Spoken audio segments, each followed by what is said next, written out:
Anak ini menemukan bayi makhluk legenda bernama Osi. Bayi Osi yang sedang terluka menjerit ketakutan. Yuri yang melihat itu tanpa ragu berusaha menolongnya. Di rumah, Yuri mencoba berkomunikasi dengan bayi Osi itu. Bayi Osi terlihat masih sangat agresif. Dengan kesabaran Yuri berhasil menenangkan bayi Osi itu. Kakak Yuri bernama Petro dikagetkan dengan bayi Osi yang bersama Yuri. Yuri memohon pada kakaknya untuk merahasiakan tentang bayi Osi. Yuri berencana akan mengembalikan bayi Osi itu ke habitatnya. Di tempat lain terlihat seorang wanita yang sedang mengembala domba. Dia dikagetkan dengan suara-suara yang tak asing di telinganya, yaitu suara kawanan Osi terdengar jelas di telinganya. Ayah Yuri yang melihat anaknya tidak ada di kamar. Dia mulai panik, ditambah lagi di sana terdapat bulu-bulu Osi yang terjatuh di lantai. Ayah Yuri menyimpulkan bahwa Yuri telah diculik dan bergegas mencarinya. Kembali lagi ke Yuri, terlihat Yuri mulai menyiapkan beberapa makanan sebagai bekal perjalanannya. Bayi Osi yang melihat itu, kelaparan mulai menyelimutinya, hingga dia mencoba mengambil sebutir telur namun dia malah terjatuh, membuat kepanikan para pengunjung. Pemilik toko yang melihat itu, segera mencari sumber itu dengan membawa sepucuk senjata. Bayi Osi yang ketakutan tanpa sengaja menggigit Yuri hingga terluka.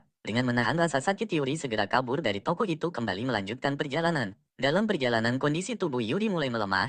Tangannya mulai membengkak akibat racun dari gigitan bayi Osi itu. Tubuh Yuri semakin melemah. Namun di detik-detik itu secara ajaib Yuri mulai bisa mengerti bahasa makhluk Osi itu. Pada akhirnya Yuri terjatuh pingsan. Yuri ditolong oleh seorang wanita yang ternyata wanita itu adalah ibunya Yuri yang telah lama menghilang. Yuri yang menyadari bayi Osi tidak ada di sampingnya. Segera keesokan harinya Yuri kembali melanjutkan perjalanan mencari bayi Osi itu. Di tengah lebatnya hutan, Yuri terus memanggil-manggil bayi Osi itu. Saat Yuri hampir putus asa, tiba-tiba dia mendengar suara bayi Osi. Yuri langsung bangkit, berlari menuju ke arah sumber suara. Akhirnya mereka bertemu kembali. Yuri melanjutkan perjalanan hingga menyusuri sungai. Ketika sampai di perbukitan, Yuri dibuat takjub melihat banyak sekali Osi yang hidup damai di sana. Tiba-tiba Yuri dikagetkan dengan ayahnya berteriak untuk kembali dan menyerahkan bayi Osi itu padanya. Namun Yuri menolak, berlari ke dalam sebuah gua, membawa serta bayi Osi bersamanya. Ayah Yuri terus mengejar hingga saat berada dalam gua. Dia terpeleset dan membuat kakinya terjepit batang kayu yang besar. Yuri yang melihat itu tidak tega. Yuri pun segera membantu ayahnya.